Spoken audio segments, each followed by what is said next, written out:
आज हम दशा माता की तीसरी कहानी सुनेंगे। एक साहूकार का बड़ा परिवार था। 5 बेटे, 5 बहुएं थी और एक लड़की थी। लड़की का विवाह हो चुका था, किंतु विदाई नहीं हुई थी।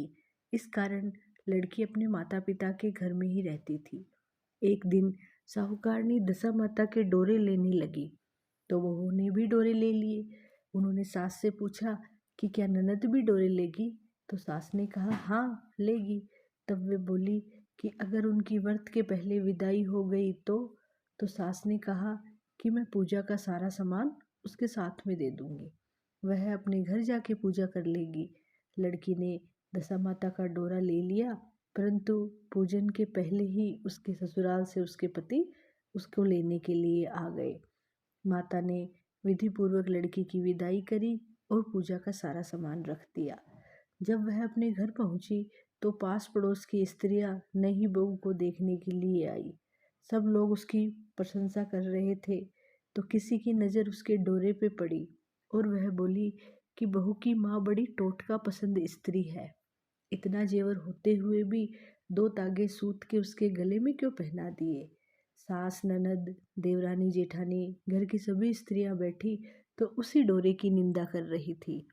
बहू का मन ऊब गया था ये सब सुन सुन के, तो उसने डोरे को तोड़कर जलती हुई भट्टी में डाल दिया। डोरे में आग लगते ही उनके सारे घर में आग लग गई। सब अपने अपने प्राण लेके भागे और उस जलते घर में वही स्त्री पुरुष दोनों रह गए। वे दोनों जने भी गांव छोड़कर चले गए। आगे आगे स्त्री, पीछे पीछे पति। दोनों चलते चलते उस गांव में पहुंचे जहाँ की वह लड़की थी। उसने पति से कहा कि जब तक कोई जीविका नहीं है तब तक तुम भाड़ झोंक कर पेट भरो और मैं भी मजदूरी करती रहूंगी। पति भाड़ झोंकने लगा और स्त्री एक कुएं पर जा बैठी। उस कुएं पर सारे गांव की स्त्रियां पानी भरने आती थी। उस लड़की की भावजे भी आई।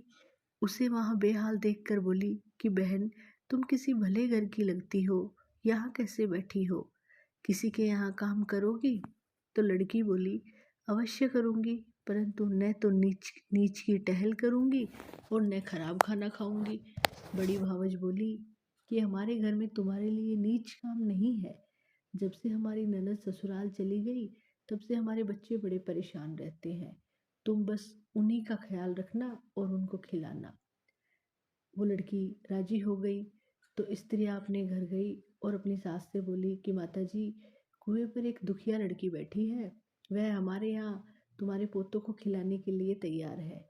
आपकी आज्ञा हो तो उसे रख ले। सास ने कहा कि ठीक है, रख लो।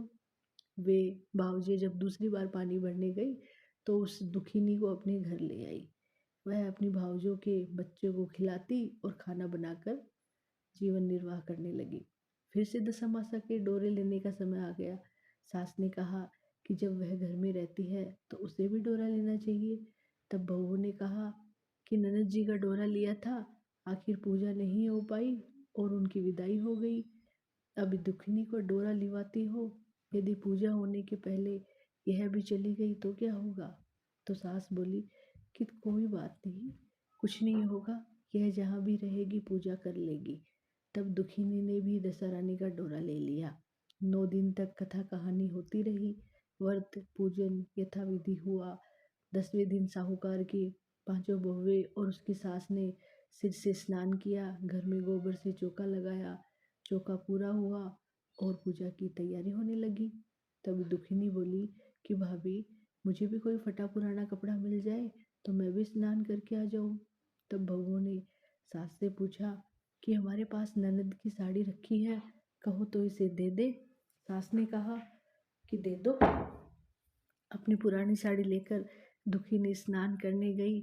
उसने सिर से स्नान करके साड़ी पहनी और गीले बाल बिखराए हुए घर में आई। यहाँ पूजा आरंभ हो गई थी।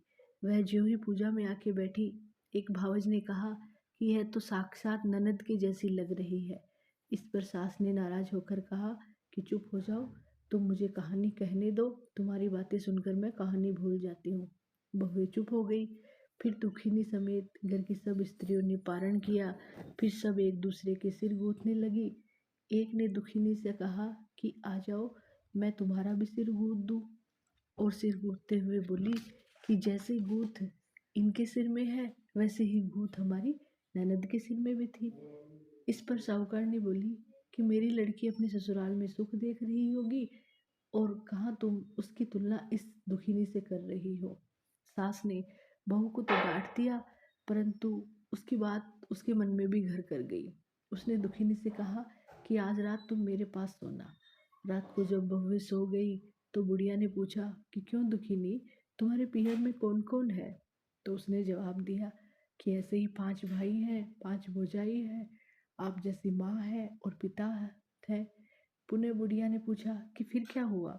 वह बोली कि मैंने अपनी पीहर में दशा माता का डोरा लिया था और उसका पूजन नहीं हो पाया। ससुराल को विदा हो गई।